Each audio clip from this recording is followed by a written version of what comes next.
El atletismo es conocido como el deporte de mayor antigüedad. Encuentra su origen en los juegos que se hacían en el espacio público de Grecia y Roma. El atletismo reúne sobre un mismo estadio, como se hacía en la antigüedad, las carreras y concursos divididos según tipo de ejercicio. La realización de estas actividades atléticas conlleva la ejercitación muscular, empleando principalmente la fuerza.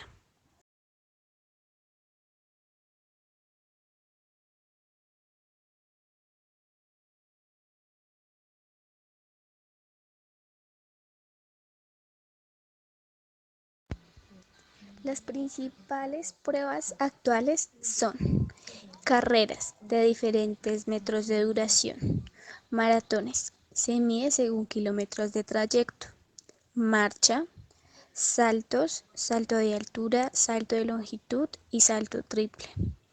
Lanzamientos, lanzamiento de martillo, lanzamiento de peso, lanzamiento de jabalina y lanzamiento de disco. Decatlón y pentatlón, pruebas que combinan a distintas actividades.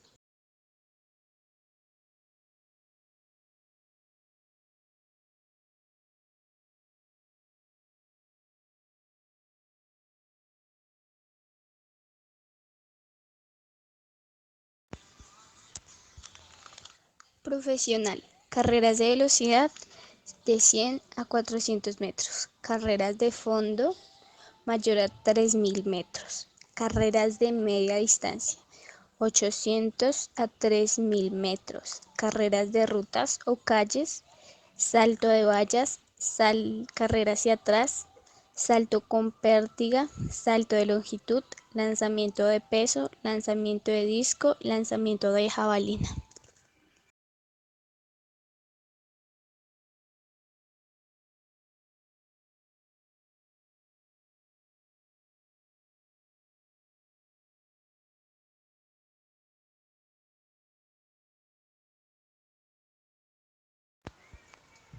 Deltoides se llama así por su forma parecida a la letra griega delta. Es un músculo de largo trayecto con origen en tres partes bien diferenciadas: la clavícula, el acromio y la apófisis espinosa de la escápula. Origen: porción clavicular en la cara anteposterior del extremo externo de la clavícula. Está formada básicamente por tres vientres musculares separados nítidamente del pectoral mayor por ese músculo delto pectoral. Porción acromial: en el acromion es un solo vientre muscular. Se observa si vemos al deltoides de lado. Porción espinal: en toda la espina del omóplato, excepto en su parte más vertebral, está formada por cuatro vientres musculares, que son los que determinan las máximas funciones del deltoides. Inserción: todos los vientres musculares van a confluir en la cara lateral externa del tercio medio del húmero. Se disponen para formar un tendón muy corto y muy fuerte. Función: flexión, extensión, abducción, aducción, rotación interna, externa.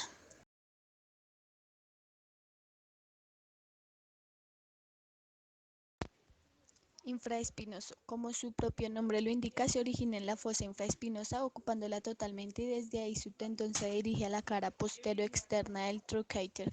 Origen: en la fosa infraespinosa del omóplato, 2/3 internos. Inserción: en el trocánter detrás del músculo supraespinoso. Función: rotador externo, coaptador, tiene poca capacidad de abducción.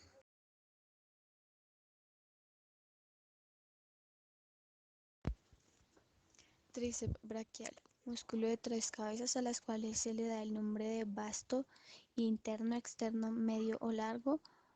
Origen: el vasto medio o largo en el tubérculo infragenoideo de la escápula.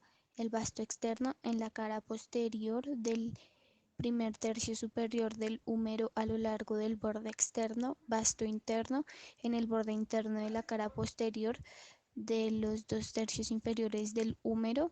Inserción: las tres cabezas se reúnen en un tendón común ancho y plano que termina en la cara superior del olecranon. Función: sobre la cintura escapular actúa el vasto medio a lo largo realizando extensión y abducción y rotación interna. Sobre el codo los tres vastos realizan extensión.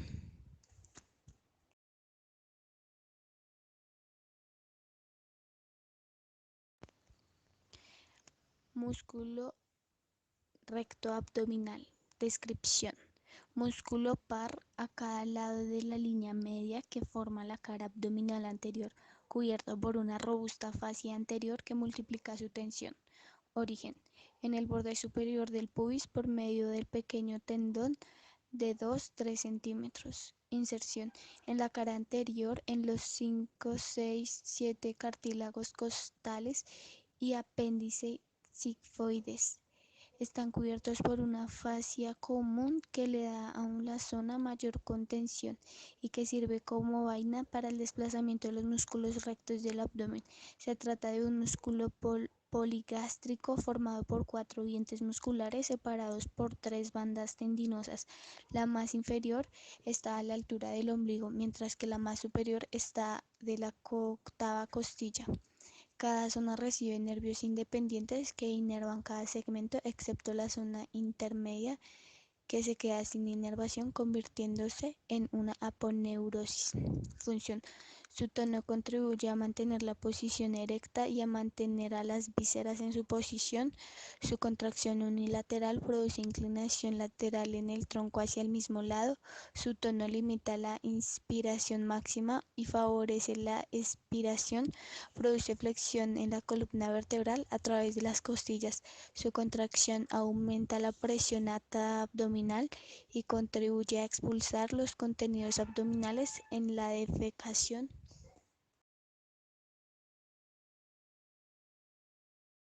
Gastronemio: formado por dos cabezas, una externa y otra interna, en las cuales la interna es la más alta y gruesa.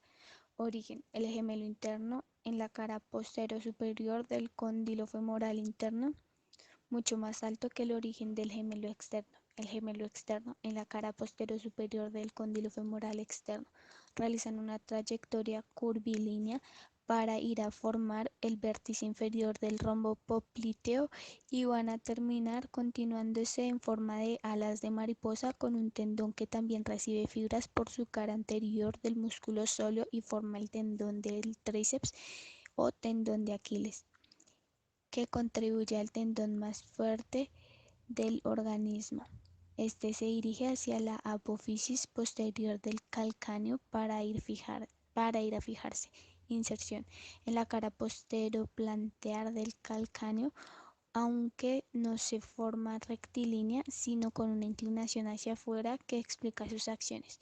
Función: estabiliza el fémur para evitar que se desequilibre hacia adelante en los movimientos de flexión flexores, siempre que la rodilla esté extendida y el tobillo flexionado. Extensor del tobillo con tendencia a la inversión.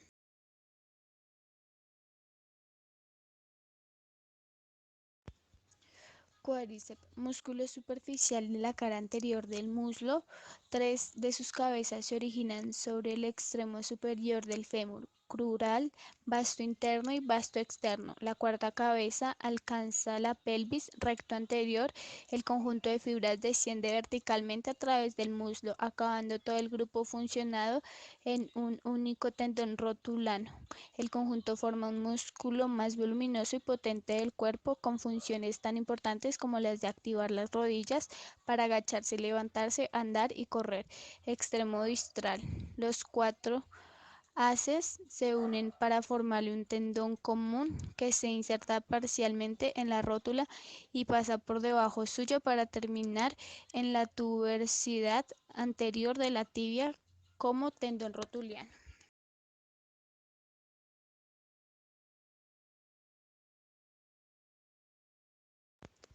Músculos isquiotibiales. Los músculos isquiotibiales son un grupo muscular con inserción proximal en la pelvis e inserción distal en la tibia, que juegan un papel importante en la extensión del muslo sobre la cadera y en la flexión de la pierna sobre el muslo Cuando el cuerpo se encuentra en posición de bipedestación, se conoce como músculos isquiotibiales verdaderos, los semitendinoso, el semimembranoso y la cabeza larga del músculo bíceps femoral.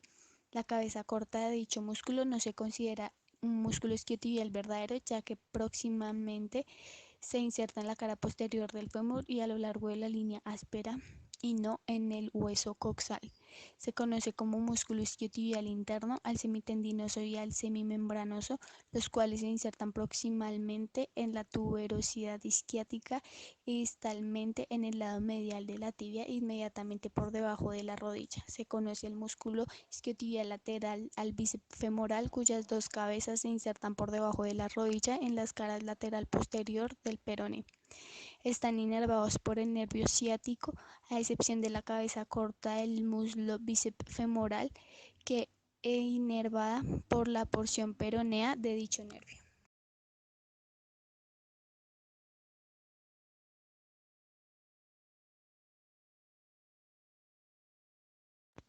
En esta podemos evidenciar cómo el corredor en su posición de salida se encorva, generando así una mala posición de salida. Su apoyo es con toda la planta del pie cuando debería ser tan solo con el metatarso.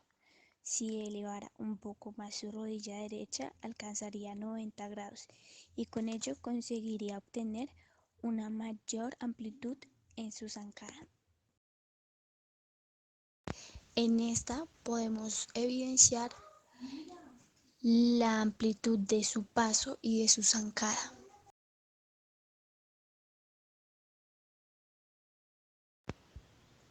En esta podemos ver cómo la trayectoria de su paso va cambiando a medida que avanza su recorrido, ampliando o disminuyendo pues la trayectoria de su pie en el recorrido. En esta situación podemos evidenciar los diferentes ángulos que lleva el sujeto, donde su pierna derecha es la que va generando la fuerza en el suelo, pero no se encuentra en extensión total, generando un ángulo de 139 grados, con sus brazos en una posición izquierda atrás, derecho adelante, mientras su pierna izquierda va en elevación alistándose para generar la fuerza. Cuando cambiamos los ángulos, podemos ver y evidenciar que los cambios de estos ángulos que forma el sujeto, fomentándonos la técnica de carrera, donde la pierna que genera la fuerza tampoco está totalmente flexionada, generando un ángulo de 136 grados. Se evalúa el ángulo de apertura de sus piernas en la zancada, teniendo un ángulo de la pierna izquierda de 116 grados y un ángulo de la pierna derecha de 103 grados.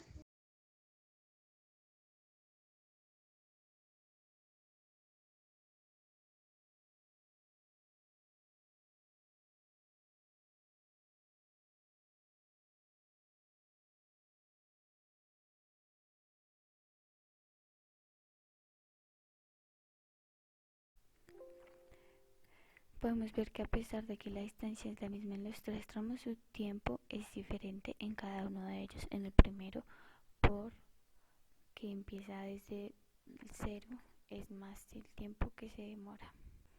En esta gráfica podemos ver cómo su aceleración aumenta a medida que se va realizando el recorrido y este se ve evidenciado en sus tiempos. En esta gráfica vemos cómo su aceleración en el tramo 1 es mayor. Esto se debe a que no hay punto de comparación, por ello en el tramo 2 y 3 su aceleración, aunque su velocidad es mayor, en estos dos tramos se mantiene estable. Podemos ver cómo el número de pasos disminuye a medida que se va finalizando el recorrido y esto se ve evidenciado en sus tiempos, ya que el número de pasos mayor tiempo a pesar de hacer el mismo recorrido. En esta gráfica podemos ver cómo su longitud de paso aumenta a medida que va avanzando y cómo su tiempo y número de pasos disminuye, con lo cual podemos ver que a mayor amplitud, menor tiempo. Distancia versus frecuencia de pasos, vemos cómo su frecuencia disminuye y esto se debe a que la longitud de su paso aumenta, lo cual genera que no sea necesario realizar tantos movimientos. Podemos ver cómo su velocidad promedio aumenta a medida que completa el recorrido y disminuye su tiempo. Esto genera menos pasos por una mayor longitud. Podemos ver que a pesar de que en el tramo 1 tuvo el mayor tiempo del recorrido, su aceleración fue la mayor y esto se debe a que no tiene punto de comparación y el resto, así como sucede en el tramo 1 y en el tramo 2, se mantiene estable. Se puede observar cómo su tiempo disminuye con su número de pasos a pesar de que su recorrido es el mismo, sus números disminuyen junto con su tiempo.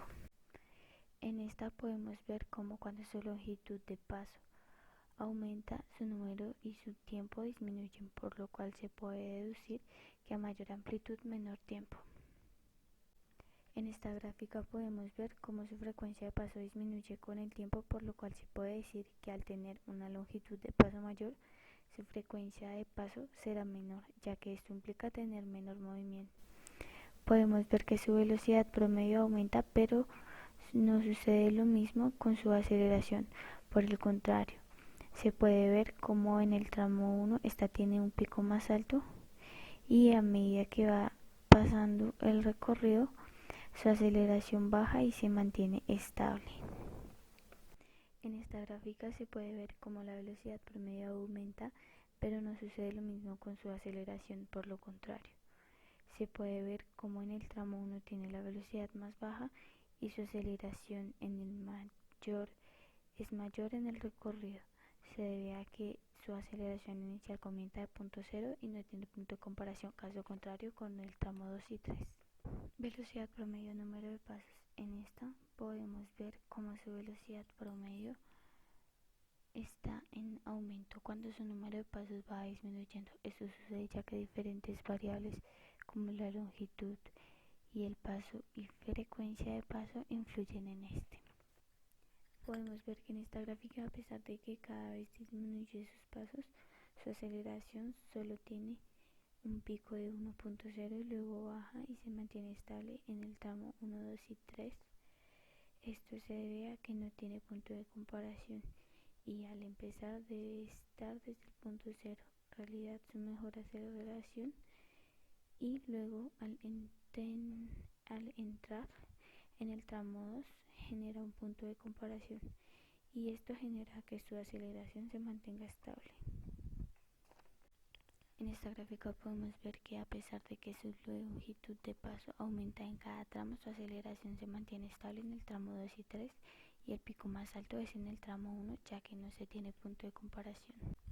Al igual que en el resto de gráficas, la aceleración es la que tiene mayor en el tramo 1 y su frecuencia de paso o longitud de paso es menor. Esto se debe a que en el tramo 1 no hay punto de comparación y en el tramo 2 y 3 se mantiene estable. Al tener una mayor longitud de paso, el número de pasos es menor, teniendo en cuenta que la longitud de paso en el primer tramo fue menor, su número de pasos fue mayor. Podemos ver que sus números de pasos disminuyen con la frecuencia de paso. Su frecuencia de paso es menor junto con el menor número de pasos. Esto se puede ver ya que sus pasos disminuyen, su longitud aumenta y su frecuencia disminuye.